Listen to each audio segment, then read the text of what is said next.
Welcome you all. आज हम start करेंगे pair of linear equations. Question 2 है on comparing the ratios a1 upon a2, b1 upon b2, c1 upon c2, find whether the lines representing the following pair of linear equations intersect at a point are parallel और coincident. हमें equation of line दिया है, दो line है, उनके equations दिए हैं। उन इक्वेशन से हमें जस्टिफाई करना है कि whether the lines are parallel और द लाइन्स आर इंटरसेक्टिंग और the lines are coincident. So हमें ये तीन कंडीशंस अप्लाई करना है। कंडीशन क्या है? फॉर पैरेलल लाइन्स, अगर दो लाइन पैरेलल है तो उसकी कंडीशन है a1 upon a2 is equal to b1 upon b2 not equal to c1 upon c2। ये दोनों लाइन्स पैरेलल है, दोनों एक दूसरे पर कभी इंटरसेक्ट नहीं कर रही है, इसीलिए नो सॉल्यूशन आएगा। जहाँ नो सॉल्यूशन है वहाँ हम इनकंसिस्टेंट कहेंगे। दो लाइन अगर पैरेलल है वो कभी एक दूसरे को मीट नहीं करेंगी। सो ऐसी लाइंस का सॉल्यूशन नहीं बनेगा, नो सॉल्यूशन। एंड जहाँ नो सॉल्यूशन है उसको हम कहेंगे इनकंसिस्टेंट। नाउ सेकेंड कंडीशन है फॉर कोइंसिडेंट लाइन। दो लाइन अगर एक दूसरे के ऊपर में लाई कर रही है तो उनको हम कहते हैं कोइंसिडेंट लाइन। ऐसी लाइन जब दोनों एक दूसरे को टच कर रही है एट इनफाइनाइट पॉइंट पर, तो इसके सॉल्यूशन भी इनफाइनाइट आएंगे, क्योंकि दोनों भी लाइन इनफाइनाइट जगह पर मीट कर रही है, इसीलिए इनके जो सॉल्यूशन है वो इनफाइनाइट आएंगे। और कंडीशन ये है a1 upon a2 is equal to b1 upon b2 is equal to c1 upon many solution आएंगे। यहाँ इनफाइनाइट सॉल्यूशन कह सकते हैं और इस सॉल्यूशन निकल रहा है तो consistent. Now for third condition for intersecting lines, अगर दो लाइन एक दूसरे को इंटरसेक्ट कर रहे हैं तो नेचुरली दोनों भी लाइंस एक पॉइंट पर टच करेंगे। और कंडीशन क्या बनेगी? एक पॉइंट पर टच करेंगे तो उनका एक ही सॉल्यूशन रहने वाला है। कंडीशन बनेगी a1 upon a2 is not equal to b1 upon b2। Unique और वन सॉल्यूशन है, सॉल्यूशन अगर निकल रहा है तो कंसिस्टेंट हम कहेंगे। जहाँ पर भी सॉल्यूशन हमारा निकल रहा है वो कंसिस्टेंट है। सॉल्यूशन जहाँ नहीं निकल रहा है that is for parallel lines the solution is inconsistent. Okay, दोनों इक्वेशन है, दोनों को हम कंपेयर करेंगे। a1x plus b1y plus c1 equal to 0 and a2x plus b2y plus c2 equal to 0। So a1 की वैल्यू हमारी 5 आएंगी, b1 की वैल्यू -4, c1 की वैल्यू 8, a2 की वैल्यू 7, b2 की वैल्यू 6, c2 की वैल्यू -9 आएंगी। अब a1 अपॉन a2 करेंगे हम 5/7, b1 अपॉन b2 करेंगे -4/6, कैंसिल होने के बाद में -2/3 होगा। c1 upon c2 equal to 8 upon -9। अब हम ये देखते हैं a1 upon a2 and b1 upon b2। सबसे पहले यही हम देखेंगे, चेक करेंगे, दोनों अनइक्वल है। एक 5/7 है, दूसरा -2/3 है। तो दोनों अनइक्वल रहने की वजह से लाइंस इंटरसेक्टिंग है। अगर इंटरसेक्टिंग है तो यूनिक सॉल्यूशन है and consistent. Now question 2,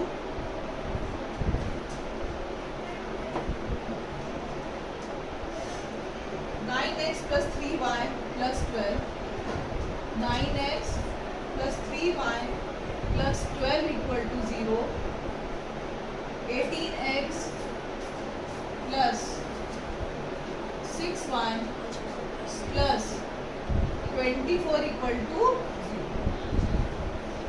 Comparing above equation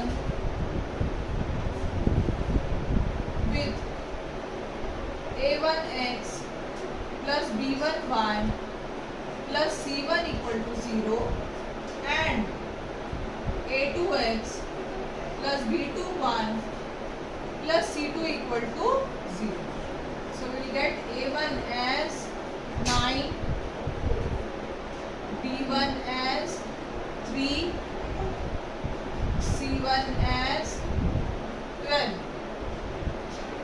a2 की वैल्यू 18 आएंगी, b2 की वैल्यू 6 आएंगी, c2 की वैल्यू 24 आएंगी। सारी वैल्यूज हमने निकाल लिया है। अब हम चेक करेंगे कि तीनों कंडीशन में से कौन सा जस्टिफाई हो रहा है। सो a1 अपॉन a2 9 अपॉन 18, 9 की टेबल में 18 आता है, 9 1 जा 9, 9 2 जा 18, तो a1 upon a2 1/2। Then b1 upon b2 3/6, ये भी कैंसिल होके 1/2 होता है। c1 अपॉन c2 12/24, ये भी हम कैंसिल करते हैं 1/2। a1 अपॉन a2 हाफ है, b1 upon b2 half, c1 upon c2 half, तीनों की भी वैल्यू हाफ आ रही है। देयरफॉर हम लिखेंगे a1 upon a2 is equal to b1 upon b2 is equal to c1 upon c2। तीनों भी वैल्यू इक्वल है, तो हमारे पास कंडीशन कोइंसिडेंट लाइन है। That means many solution and consistent. तो हम कहेंगे देयरफॉर लाइंस आर कोइंसिडेंट, दोनों लाइन एक दूसरे के ऊपर में लाई कर रहे हैं, हेंस मेनी सॉल्यूशन, और मेनी सॉल्यूशन अगर निकल रहा है तो कंसिस्टेंट है सम।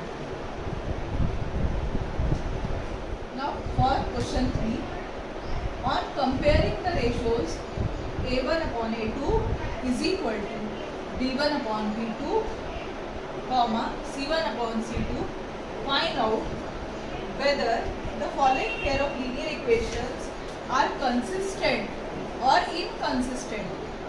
जो भी हमें लीनियर इक्वेशन दिया है, क्या उसका सॉल्यूशन निकल रहा है? अगर सॉल्यूशन निकल रहा है तो वो कहलाएगा कंसिस्टेंट। जिसका सॉल्यूशन नहीं निकल रहा है, एक ही कंडीशन है जिसका सॉल्यूशन नहीं निकलता है, और वो है for parallel lines. Parallel lines के लिए सॉल्यूशन नहीं निकलता है, that means inconsistent. Now we have been given equation 1 as 3x plus 2y is equal to 5, 2x minus 3y is equal to 7. Comparing above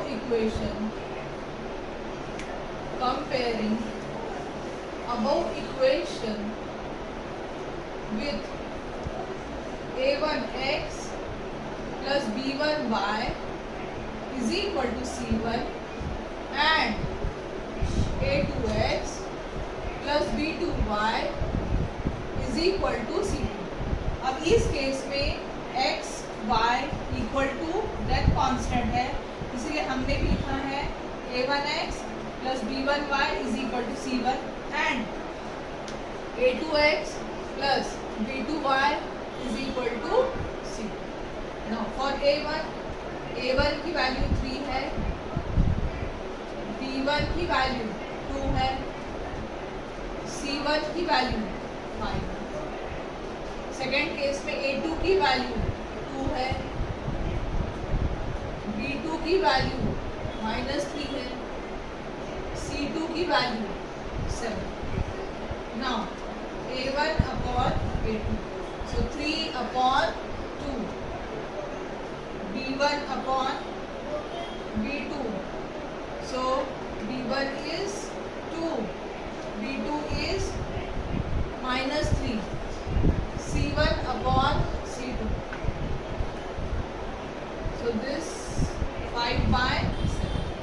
अब हम ऑब्जर्व कर रहे हैं a1 upon a2 not equal to b1 upon b2 नजर आ रहा है। तो ये कंडीशन किस पे अप्लाई होगी? और इंटरसेक्टिंग लाइंस के लिए a1 upon a2 is not equal to b1 upon b2। So हम लिखेंगे a1 upon a2 not equal to b1 upon b2, therefore lines are intersecting. अगर लाइन इंटरसेक्ट कर रहा है तो सॉल्यूशन कैसा है? कंसिस्टेंट है। तो हम लिखेंगे एज इक्वेशंस आर कंसिस्टेंट, क्योंकि इसकी एक value, unique value, one solution हमें मिलती है। सॉल्यूशन एक मिलता है हमें, इसलिए हम कहेंगे equations are consistent. Comparing about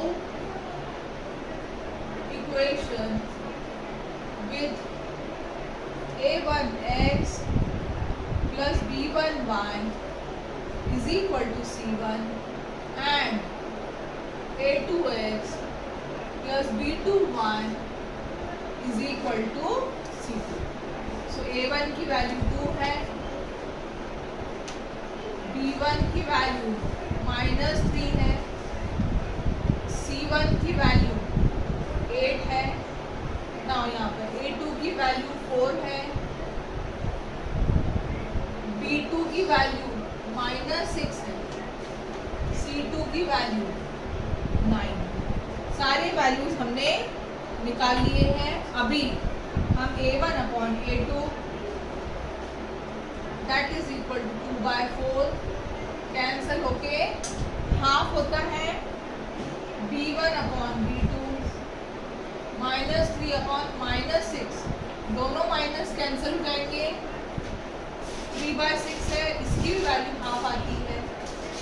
c1 upon c2 that is 8 upon 9। तो हम ये ऑब्जर्व करते हैं a1 upon a2 is equal to b1 upon b2 आ रहा है, but not equal to c1 upon c2।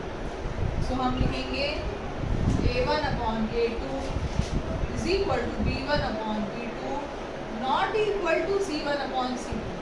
therefore lines कैसे है? ये पैरेलल है, hence equations are पैरेलल है, no solution। so equations are inconsistent। Lines अगर पैरेलल है तो सॉल्यूशन नहीं बनेगा तो इनकंसिस्टेंट ये इक्वेशंस है। Solution comparing above equation with a1x plus b1y is equal to c1 and a2x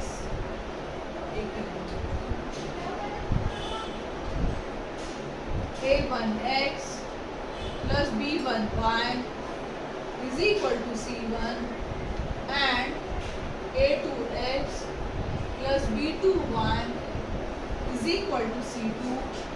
a1 की वैल्यू 3/2 है, b1 की वैल्यू 5/3 है, c1 की वैल्यू 7, a2 की वैल्यू 9 है, b2 की वैल्यू -10 है, c2 की वैल्यू 14 है। नाउ अगेन से a1 upon a2 is equal to 3/2 और a2 की वैल्यू क्या है? 9। हम ऐसा लिखेंगे 3/2 और 2 के साथ में 9 लिखेंगे, क्योंकि 2 जो है वो डिनोमिनेटर में है और a2 जो है वो हमारे डिनोमिनेटर में है। तो 3/2 into 9। So this will be 3 1s are 3, 3 3s are 9, so 1/6। Now b1 upon b2, b1 की वैल्यू 5/3 into b2 की वैल्यू है -10। 5 1s are 5, 5 2s are 10, ऊपर में बनाएगा, नीचे में 3 2 जा 6 माइनस का minus sign. Now C1 upon C2, C1 की वैल्यू है 7, C2 की वैल्यू है 14, so this will become 1 by. अब हम ये नोटिस कर रहे हैं कि A1 upon A2 not equal to B1 upon B2 आ रहा है। That means lines are intersecting. Hence अगर इंटरसेक्टिंग लाइन्स है तो इक्वेशन कैसा है, सॉल्यूशन बनेगा। दैट मीन्स इक्वेशन कैसा है, कंसिस्टेंट। सो हम लिखेंगे A1 upon A2 not equal to, क्योंकि यहाँ प्लस है, प्लस 1/6 है और नीचे में माइनस 1/6 है, जिसकी वजह से दोनों मिसमैच हो गए हैं। A1 upon A2 not equal to B1 upon B2। Therefore lines कैसे है, lines are intersecting, intersecting lines है। Therefore equations are consistent, equations are consistent. Now fraction वाला हमारा सम हो गया है।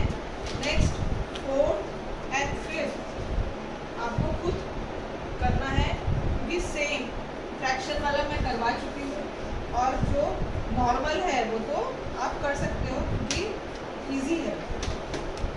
ना क्वेश्चन नंबर 4 पे जाएंगे। x plus y is equal to 5, 2x plus 2y is equal to 10. Comparing above equation, comparing solution. Above equation with a1x plus b1y is equal to c1 and a2x plus b2y is equal to c। a1 की value कुछ नहीं है तो 1 है, b1 की value कुछ नहीं है, यहाँ पे कोएफिशिएंट y का कोएफिशिएंट 1 है, c1 की वैल्यू 5, a2 की वैल्यू 2 है, b2 की वैल्यू अगेन 2 है, c2 की value 10। So a1 upon a2 1/2, b1 upon b2 again 1/2, c1 upon c2 5/10 होता है, कैंसिल होने के बाद में 1/2 आ रहा है। Now we can observe clearly that a1 upon a2 is equal to b1 upon b2 is equal to c1 upon c2. So a1 upon a2 is equal to b1 upon b2 is equal to c1 upon c2. That means the lines are coincident, and if the lines are coincident, many solutions are there, equation is consistent. हम करेंगे lines are coincident, hence equations are consistent. अगर consistent है तो हमें graph draw करना पड़ेगा। Graph के लिए हमें पता है बॉक्स तैयार करना है, 2 बॉक्स तैयार करेंगे हम।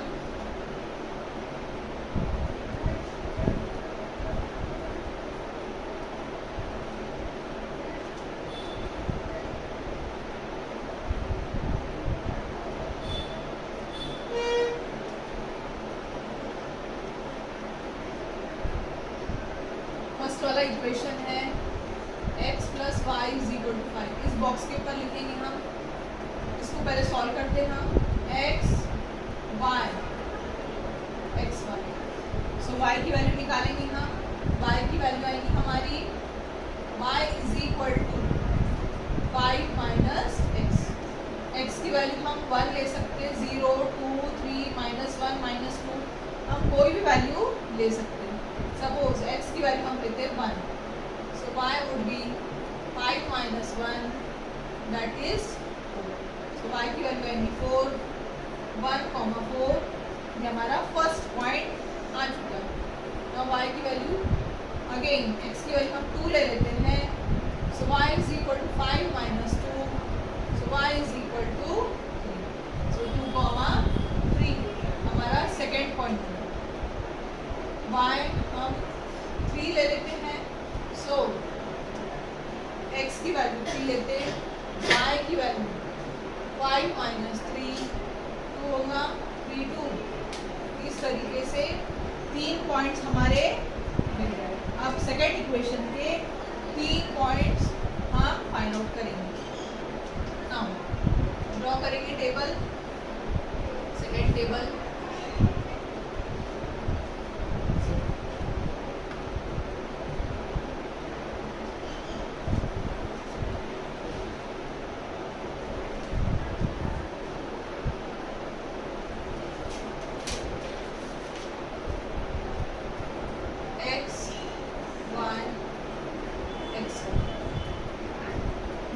सेकेंड इक्वेशन हमारा है 2x plus 2y is equal to 10.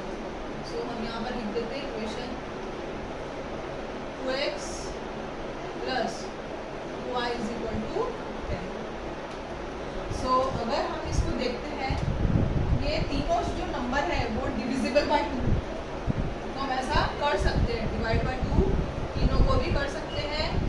x plus y is equal to 5 आएगा, same as the first one. So y is equal to 5 minus x. हम प्लॉट करके देखेंगे पॉइंट्स, डिफरेंट पॉइंट्स लेंगे. जो फर्स्ट वाला जो था वो उससे डिफरेंट लेंगे, पर हमें एक बात तो ये समझ में आ रही है कि दोनों भी लाइन सेम है. That means the lines are coincident. The lines are coincident. दोनों भी लाइन का इक्वेशन सेम है. अगर हम डिफरेंट पॉइंट्स भी लेते हैं तो दोनों लाइन जो है लेकिन देख सकते हैं. सपोज x की वैल्यू 1 2 3 लिया था अपन ने, यहाँ पर ले लो -1 ले लो, 0 एक और ले लो और 4 ले लो. -1 अगर हम लेते हैं यहाँ पर, so y is equal to 5 minus of -1, so 5 plus 1 6. So -1, 6. y की वैल्यू हम सेकेंड ले रहे हैं, x की वैल्यू हम 0 ले रहे हैं, so y would be 5 minus 0 that is 5. So second value is 0, 5. Third value हम ले रहे हैं 4, so y is equal to 5 minus 4 that is 1. So 4, इसको प्लॉट करते. पहला पॉइंट है x कोऑर्डिनेट 1 है, y कोऑर्डिनेट 5 है. सो 1, 4. x एक्सिस का 1 हमें यहाँ नजर आ रहा है, y एक्सिस का 4 ऊपर की तरफ है. तो पहला पॉइंट 1, 4 हम यहाँ पर प्लॉट करते हैं. सेकेंड 2, 3. x एक्सिस का 2 कहाँ पर है, y एक्सिस का 3 यहाँ पर. 2, थर्ड है 3, 2. x एक्सिस का 3 नजर आ रहा हमें, y एक्सिस का 2 ऊपर बढ़ेंगे, ये पॉइंट 3, तीनों पॉइंट्स कोलिनियर हमें बिल्कुल क्लियरली दिखाई दे रहा है. Now next second line draw करेंगे. -1, 6. -1, 6 अब हम ड्रॉ करेंगे. सो -1 x कोऑर्डिनेट है, दैट मीन्स यहाँ पर नजर आ रहा है, और 6 टॉप पर है, -1, 6. 0, 5 मतलब y एक्सिस पे लाई करेगा 5, y एक्सिस का 5 ये पॉइंट है. 0, 5 लिखेंगे अपन पॉइंट पर. थर्ड पॉइंट है 4, 1.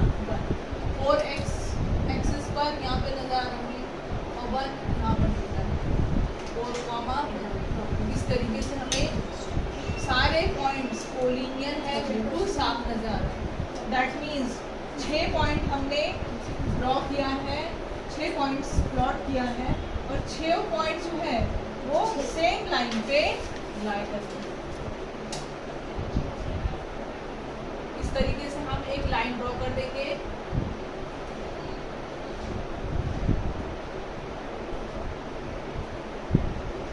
दोनों तरफ से एरो डालेंगे।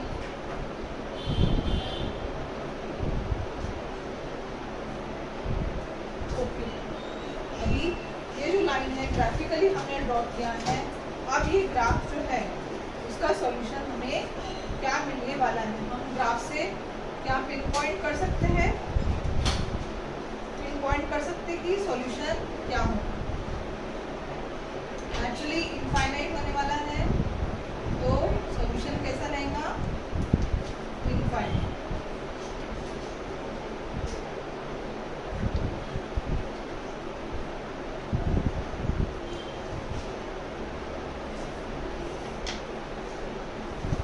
ओके, हम लिखेंगे यहाँ पे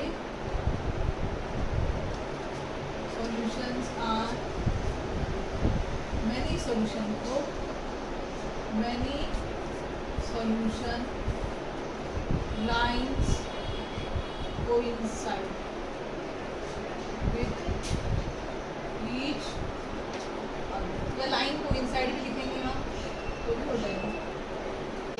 नाउ क्वेश्चन 4 के सारे सम्स इजी है, इसी टाइप से करने हैं और ये एज अ होमवर्क आपको लेना है।